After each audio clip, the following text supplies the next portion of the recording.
I'll do a quick review, but as I said, like I kind of have a stop here.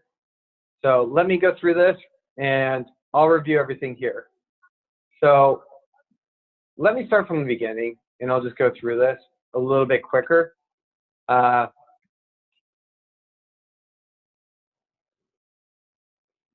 right, so this is going to be a demo of box sizing and how that works, and it's one of the things that people screw up the most.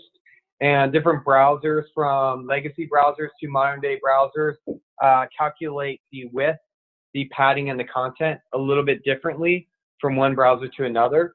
And because of this, it creates a large amount of confusion when building out a design, especially a grid. So inside here, this is just a div with really nothing inside here. I don't know why this is not refreshing here, but there's a div that's called 700, or with content 700, 660, and 740. I'm just going to add, using an element selector, I'm just going to do an outline solid, and this will outline them. This is going to get into why these are the full width and being outlined. Is a div by default has a display block, and what a display block is, it scans the width of the parent container, which is the body here. So the body right here is 700 pixels, or the body of this is 1904. So these guys are going to be 1904 and span the entire width. I know this because it's coming from the user agent, which is the browser style guides and the definition of elements. So here I'm just outlining this. I said that I wanted to space these out, so I do div plus div. And this is going to say that two divs next to each other, I'm just going to add a margin top of 20 pixels to space them out. So now you'll see those spaced out.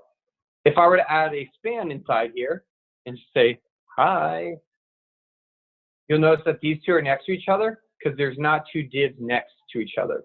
However, I could change this to tilde, and it's going to say the next div is going to have a margin top. So this guy is right here. The next div gets a margin top here. This is not necessarily what I want it to look like. I could do something like this. I could do star plus star. Now they're all spaced out, or they should be. But the reason why this isn't is because by default, this is a span, and a span has an inline block as a display, which eliminates the ability for us to add margin. So I can do span, display block, which again, I would never do these at a global level like this. This is just for demo purposes. But now I've added this. Now they're all spaced out. This is probably an ugly way of doing this, but it just isn't just as even and ugly as to do something like this, or to do this long selector to add these sets of properties. But you can see how it's spaced out. That's something that we had previously talked about. But for demo purposes, I'm going to scale this back and remove that span. And we are here with three divs that are full width, let's say 700, 660, and 740 inside there. What I'm going to do is I'm going to add a class in here called demo, and demo. I'm going to give it a width of 700 pixels. So now they're all the same width, right? My goal of this demo is to make them all look this way. But you'll notice once I add padding in here and go through these examples, they won't all be 700 pixels. There's really 3 or 4 different ways that I could also, instead of adding this selector here, if I don't have the ability to dominate or change the DOM, I could do something like this, star, demo dash. And this is the same, I'm selecting them all, but it's looking at this as a selector, this as a selector, and this as a selector. So this is saying any class attribute that contains demo dash, make it a width of 700 pixels. The third way of doing this is I could also do it on the div, which is type selector. Again, I wouldn't do that. Or I could say demo-1, demo-2, demo-3, 700 pixels. So that's 3 different ways, or 4 different ways that I could add width to these. This would be an acceptable way of doing it, as well as the star class. If you didn't have the ability to change the DOM, this is probably the preferred way, is to add a selector, and then that with can be used other places. Again, probably not using demo as a selector name or as a class name would be preferably done, but again, just demo purposes. All right, so I'm going to create these guys. I'm going to add just a width placeholder here of 700 pixels.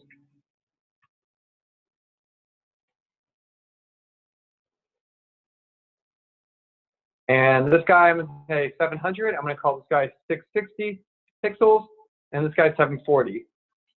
So you'll notice that this goes here.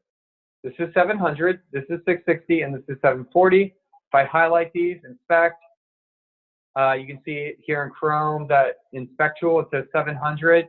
But if I also go to computed and I go to width, it's 700. Same thing here, 660, 660, defined here in demo 2. It's all checking out. Now, I want to add padding to all these guys. I'm just going to add it to the demo class, or I can use one of those other ways of doing it. So they're all going to get a padding of 20 pixels. Now you'll notice something that happened here. They got bigger. So padding here is adding padding top, right, bottom, left. Shorthand for padding. If I highlight 700, it's now 740. The 660 is now 700. And the 740 is 780. Why this happened is because of the ways of calculating width and padding. So looking at the 660 plus the 40, why this is happening is in the web, by default, a content box, and this is how WebKit does I guess widths and calculations of box sizing. So if I do show all, which are all the CSS properties for this element, I go to box sizing, and it has content box. So that's the default user agent here. Now, if I were to override that, which we'll talk about when we get to 700, we'll have different ways of calculating this. 660 is calculating the width of the content. So the container of the content has a width of 660. The same thing here, 700 has a width of 700. And then it has a padding on the outside of 20 plus 20, which is 40, which is why this gets 740. This is why this is 700, it's because it's 660 content plus 740. How I can fix this is for demo 1, I can say box sizing, border box.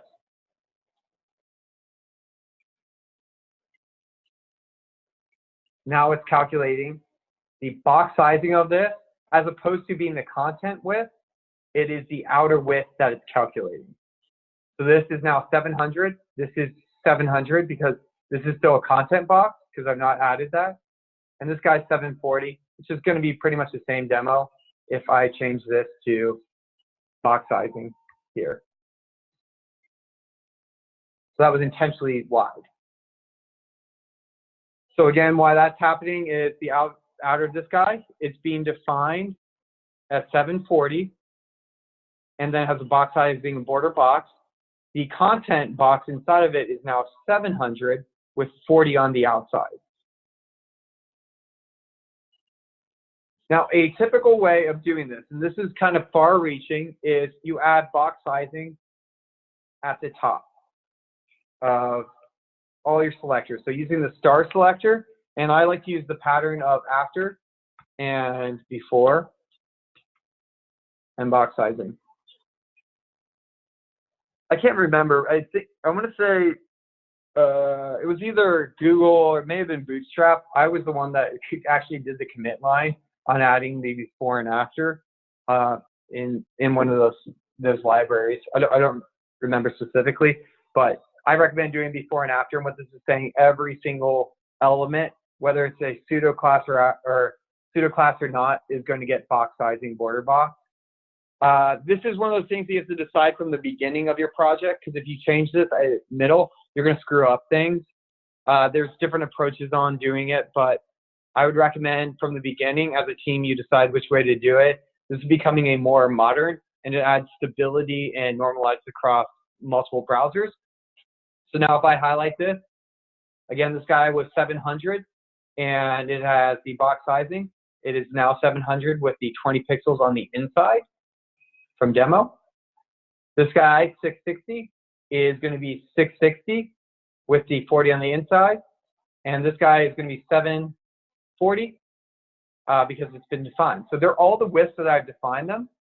Now, if I wanted this to actually be 700 with the content width inside of it, I can now override it and say box sizing, content box. And it's going to be 700 pixels wide. And now demo 3 and demo 1 are pretty much the same. It's just widths are being defined. And demo 2 is being calculated differently. So demo 2 is looking at content as a width and then the padding on the outside to get 700. So that is one of the most important rules in CSS and interface design and displays that most people will never understand. Even hitting on the span becoming a block and different elements being different things. If I were to change this to a section, nowadays, oops, just gonna put a star here.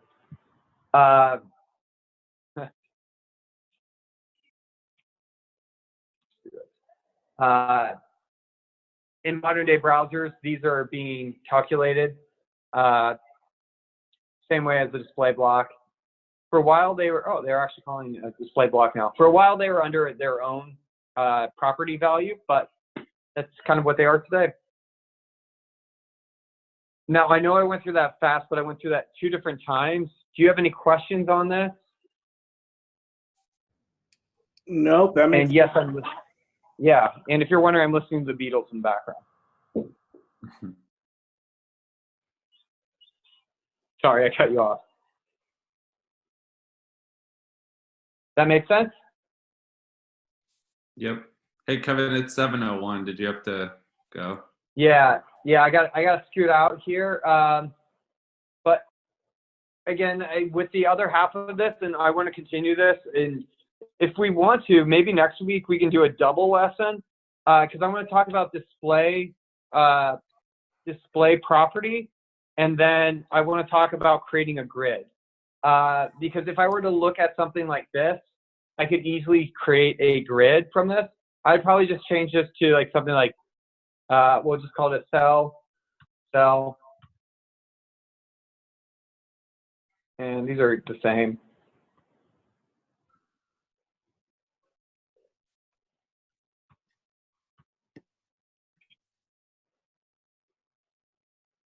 We'd really have just 2 different sizes here. So this would be a smaller one and a larger one, where the content is spacing a little bit differently if we ever needed it. It's a weird example, but oops. And then I create something, whatever. It'd probably be called a grid, but call it a grid. And then from here, there's multiple ways that we could approach this and outline, creating a grid, because right now this isn't doing much. The simple way of doing this would be to do something like display flex, and then you'll see these guys kind of jump in there. Next week we're going to talk about display flex, but before we get in there, we're probably going to talk about display table, and then how that relates to creating another grid. So this is another way of doing it. And then the third way, which is another kind of traditional way of doing it, is to say after content, and this seems like the most complicated, but it makes the most amount of sense once you have done this enough times, is to create this type of a grid. It's a little bit more limiting, but oops, what am I missing here? Oh, it's because we outline.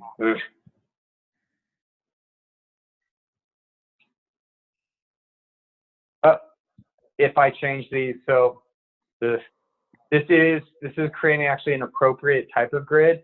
It's just my browser isn't big enough to fit these in here. So if I change this to 200 pixels, and just 200 pixels, now they'll all fit in there. So all those examples kind of follow the exact same thing. But next week we'll dive into these and talk about like the differences between the display types, as well as how it relates to the width and the padding inside, and some of my favorite patterns that I use today. Something like this. This is fantastic to break out these things. You know, I said I had to go, and now look at me. I'm just continuing to do this. But this will get you kind of an idea of like where we're going next week. So this is a grid with spacing in between 20 pixels all around. So if I had a bunch of these would still kind of grid apart. And let's make these bigger. Oops. And we'll have to do a flex wrap.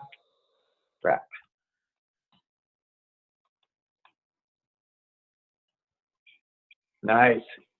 So that's one of my favorite patterns that exists out there. There's other things inside here. Instead of doing widths, we could do 25%. So there's going to be 5 of them on a row here. And like this one could be a full width. And then I could give it something like a min width of 300 pixels. So then once they get smaller, they start stacking. So this is a common pattern that I use on a lot of interfaces these days. So it's kind of a nice little like, but we'll cover that. And that's, if you understand this as well as the other things like specificity, inheritance, and these widths, and once we go through display, it's going to get us into what we talked about was creating an interface. And this amount of knowledge will put you way ahead of majority of individuals that have never built out an interface that's been custom. It will also help you really identify how to use how to utilize frameworks, whether you're using a foundation, Bootstrap, and are limited by a CSS framework. So cool. Cool. Sorry, I went really quick. I just had a glass of tea, so.